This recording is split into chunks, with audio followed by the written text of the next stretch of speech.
नमस्कार मेरे प्यारे साथियों, अगर आप भी एसएसटी में रुचि रखते हैं तो वीडियो को शुरू से लेकर अंतिम तक जरूर देखिएगा कि हम एसएसटी के महत्वपूर्ण 30 गो क्वेश्चन देखने वाले हैं जो आपके बिहार बोर्ड के एग्जाम में 2 से 3 हाल यह सभी सवाल पूछे जा चुके हैं। अगर आपका 30 में से 25 क्वेश्चन सही हो रहा है तो आपका एग्जाम का तैयारी बहुत अच्छा चल रहा है।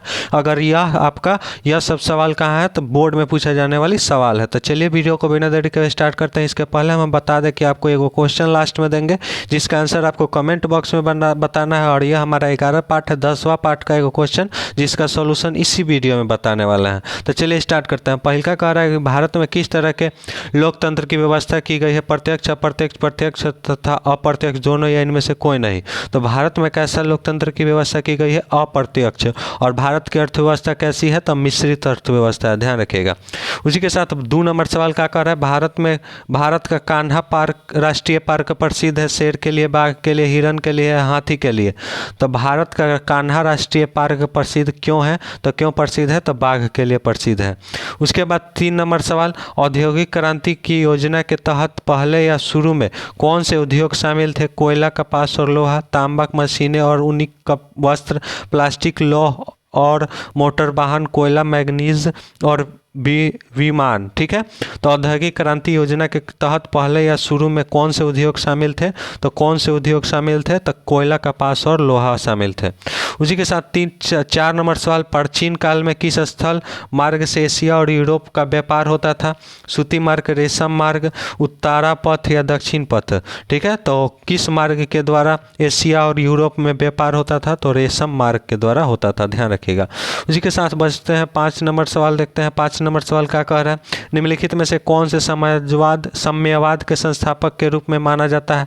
लेनिन, स्टालिन, जेडॉग या कार्ल मार्क्स? तो साम्यवाद के संस्थापक के रूप में किसे माना जाता है? तो कार्ल मार्क्स को माना जाता है। उसी के साथ 6 नंबर सवाल, झारखंड के झरिया क्षेत्र में मुख्यतः क्या पाया जाता है? थोरियम, रेशम, सोना और कोयला। तो सबसे ज़्यादा झरिया में क्या पाया जाता है? झारखंड के झरिया में सबसे ज़्यादा क्या पाया जाता है? तो कोयला। और कोयला झारखंड में ज़्यादा पाया जाता है। अभी के डेट में बदल गया है, पहले पाया जाता था, अब दूसरा राज्य हो चुका है।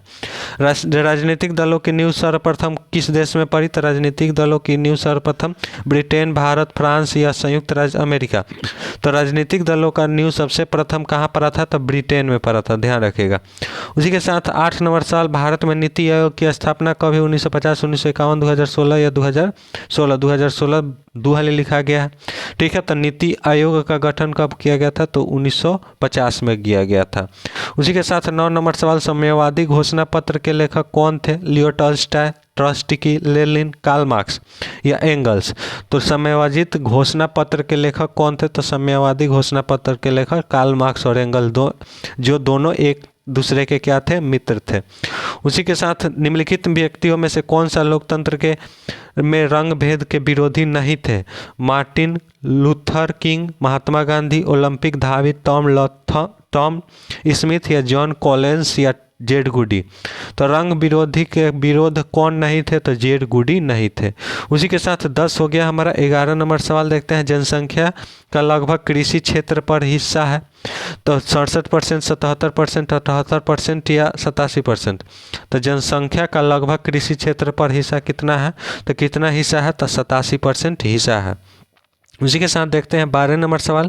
तो चैनल को अभी तक सब्सक्राइब नहीं किया तो कर लीजिए और वीडियो को लाइक कीजिए, ज़्यादा से ज़्यादा अपने दोस्तों के पास शेयर कीजिए।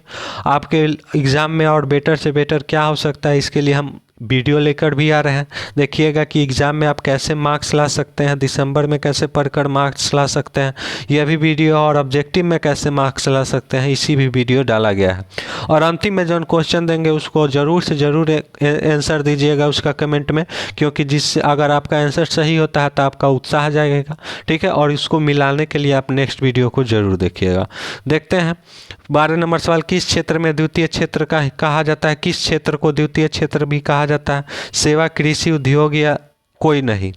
तो पहला तो कहा जाता है कि इसको कृषि को पहला कहा जाता है, ठीक है, ध्यान रखिएगा।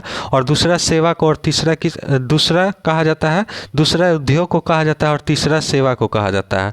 तो दूसरा हमारा क्या हो गया, उद्योग, पहला हो गया कृषि, और तीसरा कौन सा हो गया, सेवा। तो ध्यान रखिएगा, दूसरा किसे कहा जाता है, उद्योग क्षेत्र को। उसी के साथ राजनीतिक दलों की मान्यता और उनका चिन्ह किसके द्वारा प्रदान किया जाता है, तो निर्वाचन आयोग द्वारा प्रदान किया जाता है। उसी के साथ आगे बढ़ते हैं और 14 नंबर सवाल क्या कह रहा है, कौन से संशोधन अधिनियम द्वारा सरकार का तीसरा स्तर बनाया गया, 71, 73, 59 या 64। तो 71, 73, 59, 64 किस संशोधन के द्वारा सरकार का तीसरा अंग बनाया गया, तो किस संशोधन के द्वारा सरकार का तीसरा, तो 71वां संशोधन के द्वारा संविधान में संशोधन करके 71वां और सरकार का तीसरा अंग बनाया गया। उसी के साथ 15 नंबर सवाल, वैश्विक क्रांति कब हुई थी, तो वैश्विक क्रांति कब हुई थी, फरवरी 1973, नवंबर 1917, अप्रैल 1917 या जुलाई 1905। तो वैश्विक क्रांति कब हुई थी, तो वैश्विक क्रांति नवंबर 1917 में हुई थी। किसके विरुद्ध, तो जार निकोलस द्वितीय के विरुद्ध। किसने किया था, तो लेनिन ने किया था। लेनिन ने नई आर्थिक नीति कब लागू किया, तो 1921। लेनिन की मृत्यु कब हुई, तो 1924 ईस्वी में हुई, ध्यान रखिएगा। उसी के साथ 16 नंबर सवाल, हिंद चीन पहुंचने वाले प्रथम व्यापारी कौन है, तो अंग्रेज, फ्रांसीसी, पुर्तगाली या डच। तो हिंद चीन पहुंचने वाला प्रथम व्यापारी कौन है, तो पुर्तगाली। और भारत में भी कौन पहले पहुंचा था, तो पुर्तगाली ही पहुंचा था। कौन, तो वास्को डी गामा 1498 ईस्वी में पहुंचा था लगभग। उसी के साथ 17 नंबर सवाल, राष्ट्रीय स्वयंसेवक संघ की स्थापना कब और किसने की थी, तो किसने की थी, 1923 ईस्वी में गुरु गोलवलकर ने की, 1925 ईस्वी में केवीडी हार्डगेयर ने की, 1926 ईस्वी में चंद्रन दास ने, या 1928 ईस्वी में लालचंद ने। तो किसने किया था राष्ट्रीय यानी आरएसएस की स्थापना किसने की थी, तो आरएसएस की स्थापना 1925 ईस्वी में केवीडी हार्डगेयर ने की थी। उसी के साथ 18 नंबर सवाल, इंग्लैंड में सभी स्त्री और पुरुषों को वयस्क मताधिकार कब प्राप्त हुआ, तो कब प्राप्त हुआ, सभी को, स्त्री और पुरुषों और वयस्क लोगों को यानी बूढ़े लोगों को कब प्राप्त किया, तो 1918 ईस्वी में प्राप्त किया गया। 19 नंबर सवाल का कह रहा है कि कौन से सामाजिक वर्ग बुद्धिजीवी वर्ग के रूप में उभर के आए, उद्योगपति, पूंजीपति, श्रमिक या मध्यम। तो कौन से बुद्धिजीवी के रूप में उभर के आए, कौन से सामाजिक वर्ग, तो मध्यम वर्ग। उसी के साथ देखते हैं 20 नंबर सवाल क्या कह रहा है, प्राचीन काल में किस स्थल मार्ग से एशिया और यूरोप में, तैयार है, देखिए ले डबल हो गया है, ठीक है, इसके लिए माफ़ी चाहते हैं। उसी के साथ आर्थिक संकट के कारण यूरोप में कौन सी नई शासन प्रणाली का उदय हुआ, तो आर्थिक संकट, साम्यवादी शासन प्रणाली, लोकतांत्रिक शासन प्रणाली, फांसीवादी नाजीवादी शासन या पूंजीवादी शासन प्रणाली। तो आर्थिक संकट के कारण यूरोप में कौन सी नई शासन प्रणाली का उदय हुआ, तो फांसीवादी और नाजीवादी। नाजीवादी किसका था, तो नाजीवादी किसका था, तो नाजीवादी तुम्हारा हिटलर का था। और फाजीवादी किसका था, तो फांसीवादी किसे था, मुसोलिन का था, ठीक है, ध्यान रखिएगा। उसी के साथ किस पत्र ने रातों रात वर्णस्कलर ब्रेक्सिट को बचाने के लिए अपनी भाषा बदल ली, तो किस पत्र ने बदल ली, तो अमृत बाजार पत्रिका ने बदल ली। उसी के साथ किसने कहा था कि मुद्रा ईश्वर की दी गई महत्तम देन है, सबसे बड़ा तोहफा, महात्मा गांधी, मार्टिन लूथर, पैगंबर मोहम्मद या ईसा मसीह। तो किसने कहा था मुद्रा ईश्वर की दी गई महानतम देन है, तो किसने कहा था, तो मार्टिन लूथर ने कहा था। उसी के साथ 24 नंबर सवाल, सोपन कृषि किस राज्य में प्रचलित है, हरियाणा, पंजाब, बिहार और उत्तराखंड। तो सोपन कृषि किस राज्य में प्रसिद्ध है, तो उत्तराखंड में।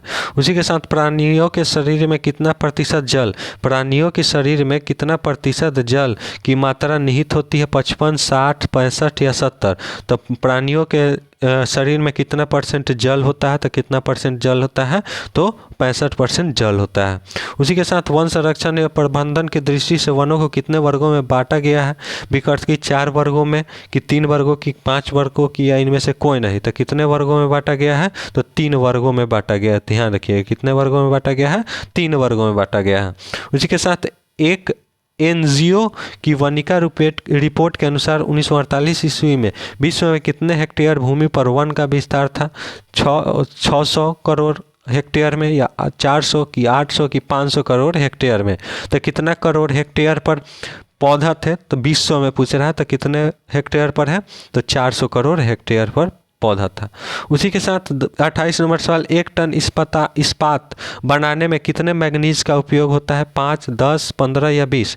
तो 1 टन इस्पात बनाने में कितने मैग्नीज का उपयोग होता है? तो कितने मैग्नीज का उपयोग होता है? तो 10 किलो का उपयोग होता है। उसी के साथ कोयला का सर्वोत्तम प्रकार कौन सा है? एंथ्रासाइट, पीट, लिग्नाइट, ब्यूटेनियमस। तो यह सब कोयला का प्रकार है। तो सबसे अच्छा कौन सा है? तो सबसे अच्छा देखा जाए तो एंथ्रासाइट है। और सबसे खराब कौन है? तो सबसे खराब पीट होता है। उसी के साथ आज का लास्ट सवाल, इनमें से कौन सा उपभोक्ता उद्योग है? पेट्रो रसायन, लौह इस्पात, चीनी उद्योग या चित्ररंजन लोको मोटिव। तो कौन सा उपभोक्ता उद्योग है? तो कौन सा उपभोक्ता उद्योग है? तो चीनी उद्योग उपभोक्ता उद्योग है। अब देखते हैं पिछले वाला वीडियो का क्वेश्चन, देश के बांधों को किसने भारत का मंदिर कहा था? तो पंडित नेहरू ने कहा था। ठीक है, देश के बांधों को किसने भारत का मंदिर कहा था? तो पंडित। अगर आपका क्वेश्चन सही होगा तो दिल का फिगर बना दीजिएगा, और प्लस में आप कमेंट बॉक्स में जरूर लिखिएगा कि आपका 30 गो क्वेश्चन में से कौन गो क्वेश्चन सही हुआ। देखते हैं आपका कमेंट करने वाला क्वेश्चन, कपास उत्पादन के लिए उपयुक्त मिट्टी कौन सी है? लाल, काली, पीली। और नीचे एक ऑप्शन क्या है? नीचे है आपका भूरी मिट्टी। तो लाल कपास उत्पादन के लिए उपयुक्त मिट्टी कौन सी है? तो इसमें से आपका आंसर कमेंट बॉक्स में ज़रूर से ज़रूर देना है, जिससे आपका कॉन्फिडेंस लेवल बढ़ेगा। और हमारे चैनल पर क्या डाला रहा है? तो सब्जेक्टिव का भी वीडियो डाला रहा है, प्लस में प्रीवियस ईयर क्वेश्चन का भी वीडियो डाला रहा है। और आपको जिस चीज़ की आवश्यकता होगी उसके लिए आप कमेंट कीजिएगा, हम आपकी सहायता करेंगे। ठीक है, तो चलिए वीडियो को यहीं पर समाप्त करते हैं। इसी के साथ पढ़ते रहिए और आगे बढ़ते रहिए।